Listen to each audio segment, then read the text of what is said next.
Golden State just dropped a bombshell on the entire NBA with their master plan of adding LeBron James and Anthony Davis and teaming them up with Steph Curry and Draymond Green. And their way of execution is extremely sneaky, so we gotta dive deep into Kevin O'Connor's report, the guy who broke this news. The Warriors plan on trading for Davis, who's one of LeBron's favorite teammates, especially on the court, and then come to James himself with the offer of forming the Expendables for one last mission to win one last ring. They think that this roster of legends would be interesting enough for LeBron and he'd be attracted to sign there in free agency. As crazy as this sounds, James has publicly said that he'd love to play with Steph. Steph Curry's the one that I want to play with, for sure, in today's game. LeBron won gold with Curry, Davis, and Kerr in 2024 with Team USA, and the basketball fit was ideal. And he's always had high praise for the Warriors, saying that they play basketball the right way. And we've seen him and Draymond Green getting closer over the years, attending events and parties together, so the chemistry is already there.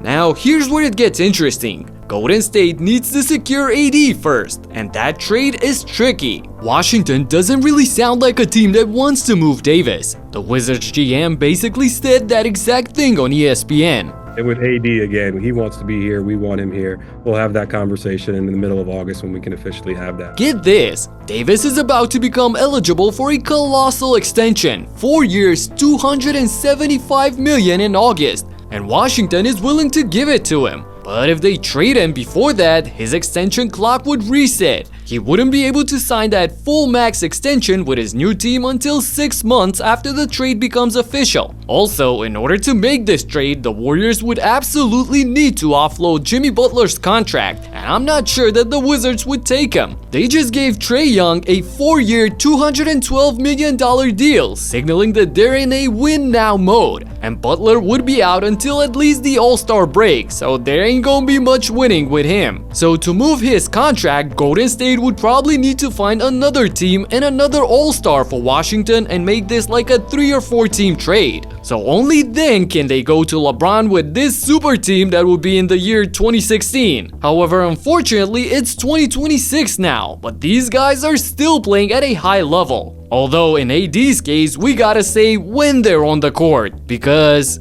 By the way, a good defensive deflection.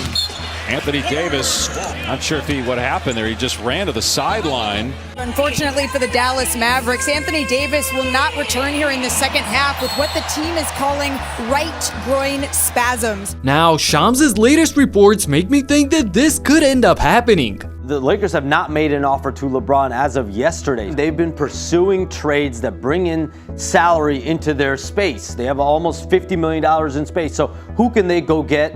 And that would have an impact on what they can potentially offer LeBron James. Over the next 5 or 6 days, we'll learn more. And also the Lakers will have an opportunity to be more active to see what does the roster look like by the time they get back to LeBron James. And judging by how the Lakers are playing this slowly, it leaves a lot of room to believe that they wouldn't want to continue with LeBron at a cost that wouldn't make sense for them long term.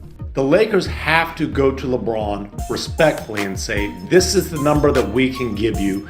These are the other things that we believe we can get accomplished here. And this is the summer that the Lakers have to make long-term roster upgrades. You can't kick this into next summer. They promised Luka Doncic this would be the summer that they made additions that would put him in position to be able to contend long-term. LeBron, obviously, great player still, not long-term. So as complicated as it would be for LeBron, both in terms of moving places as well as his legacy, this is a realistic option for him that he will definitely explore. That is, despite the fact that there will be people that are going to view him as a mercenary, hopping on another team just to win a championship before retiring. But this wouldn't be just any team. These are two of the most influential players ever teaming up at the end of their careers. Just think about connections like this. LeBron on the move. Picked up on a switch by Vucevic. Here's Steph Curry from near midcourt. Not fair. Please. It's not fair. Here's LeBron. Look at that. You saw that coming.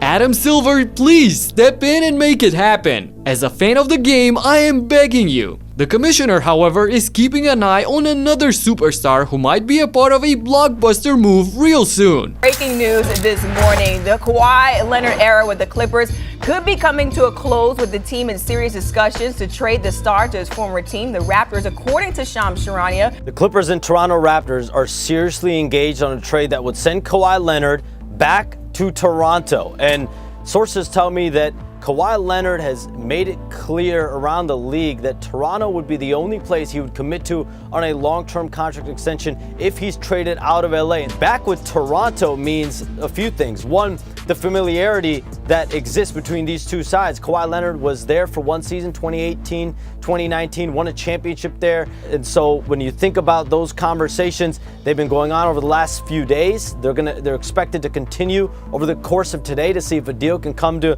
fruition.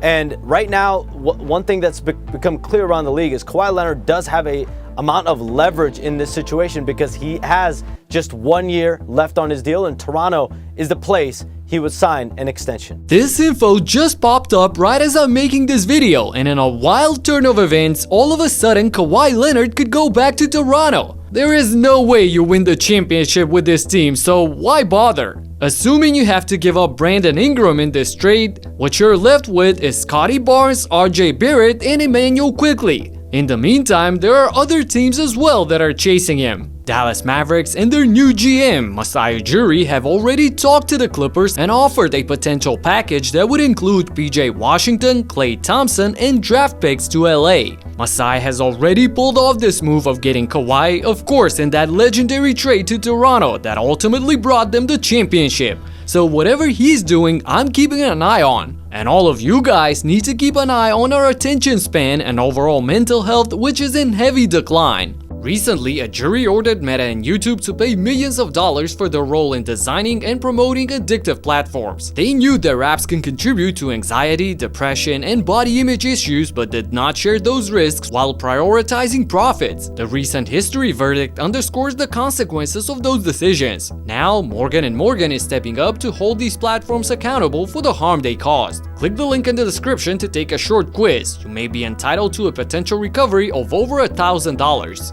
Anyways, ever since the Giannis trade, now we see the Miami Heat included in every possible trade scenario, so they have been linked to Kawhi as well. But to me, LeBron James to Golden State remains the spiciest potential pairing that I'm hoping for. And speaking of LeBron, I made what I believe is my most interesting video this year, detailing the season when the Lakers forced James to play center, and he was disgusted by it to the point that he wouldn't even jump at tip-off. It was hilarious. He was banging under the basket like a 90s center, so you gotta check it out. Click this video right here and talk to you in the next one. Peace out.